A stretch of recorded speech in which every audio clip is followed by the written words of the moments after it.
Hello friends, welcome to Rima's Kitchen. இன்னைக்கு நம்ம பார்க்க போகிறது எக் பொடிமாஸ் எப்படி செய்கிறதுன்னு பார்க்கலாம். இது வரைக்கும் இந்த சேனலை சப்ஸ்கிரைப் பண்ணாதவங்க சப்ஸ்கிரைப் பண்ணுங்கள். மறக்காமல் பெல் ஐக்கான் கிளிக் பண்ணுங்கள். ஃபஸ்ட்டு ஒரு கடாய் வச்சுக்கோங்க. கடாய் நல்லா ஹீட் ஆகட்டும். இப்போ ஹீட் ஆனதும் 2 டேபிள் ஸ்பூன் ஆயில் ஊற்றிக்கோங்க.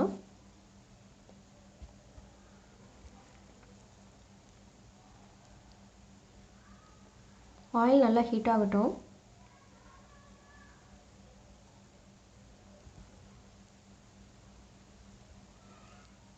ஒரு பச்சை மிளகாய் சின்னதாக கட் பண்ணி வச்சுருக்கேன், அதை ஆட் பண்ணிக்கோங்க. ஆட் பண்ணிட்டு நல்லா எண்ணெயில் மிக்ஸ் பண்ணிக்கோங்க.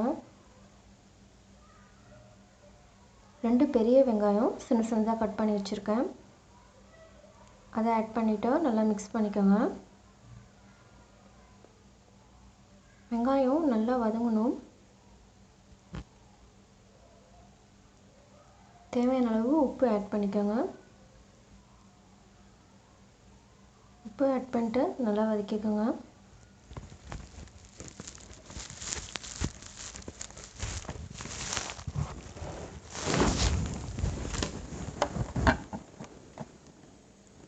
சின்ன துண்டு இஞ்சி சின்னதாக கட் பண்ணி வச்சுருக்கேன், இது ஆப்ஷனல் தான், வேணா ஆட் பண்ணிக்கோங்க.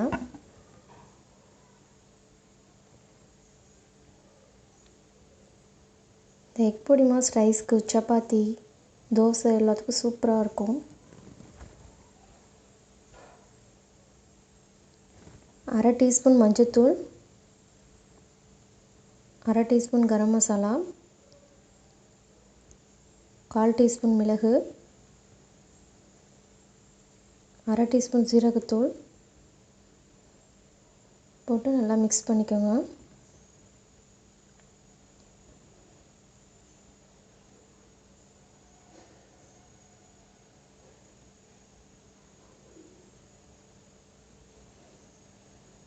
ஒரு சின்ன தக்காளி சின்னதாக கட் பண்ணி வச்சுருக்கேன், அதை ஆட் பண்ணிக்கோங்க.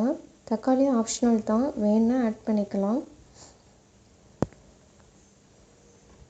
ஆட் பண்ணிட்டு நல்லா வதக்கி விட்டுருங்க.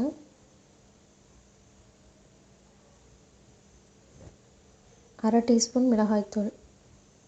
மிளகாய்த்தூளும் ஆப்ஷனல் தான், ஏன்னா பச்சை மிளகாய் ஆட் பண்ணுறதுனால அதில் உள்ள காரமே போதும்.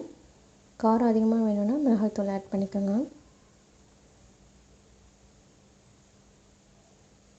நல்லா வதங்கணும். இப்போ இந்தளவு வதங்கினா போதும். இப்போ இதை நல்லா ஓரமாக தள்ளி வச்சுட்டு இப்போ முட்டை ஊற்றிடலாம்.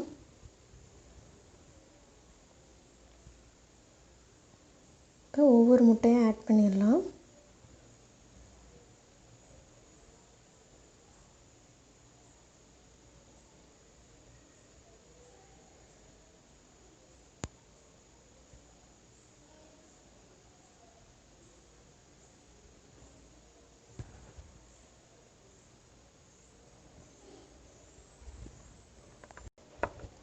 இப்போ 4 முட்டையும் ஆட் பண்ணியாச்சு. தேவையான அளவு உப்பு ஆட் பண்ணிக்கோங்க. முட்டைக்கு தேவையான அளவு பெப்பர் அரை டீஸ்பூன் ஆட் பண்ணுறேன். வெங்காயம் 90% தான் வதங்கியிருக்கு, அந்தளவு வதங்கினா போதும். இப்போ முட்டை உடனே இது பண்ணக்கூடாது, ஒரு 2 நிமிஷம் வச்சுட்டு அதுக்கப்புறம் மிக்ஸ் பண்ணணும். இப்போ நல்லா மிக்ஸ் பண்ணி விட்டுறலாம்.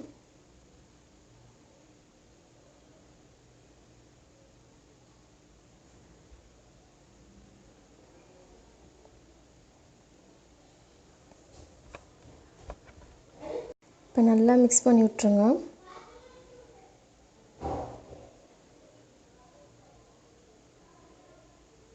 உங்களுக்கு பெருசாக வேணும்னா இப்படியே இது பண்ணிக்கலாம், சின்னதாக வேணும்னா சின்னதாக அப்படியே கரண்டியாலே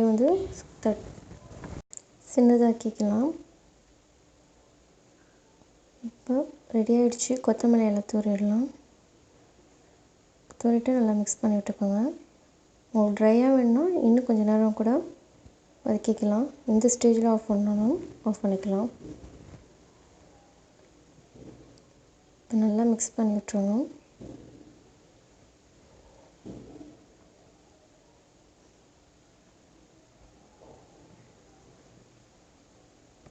சூப்பரான எக் பொடிமாஸ் ரெடி ஆகிடுச்சு.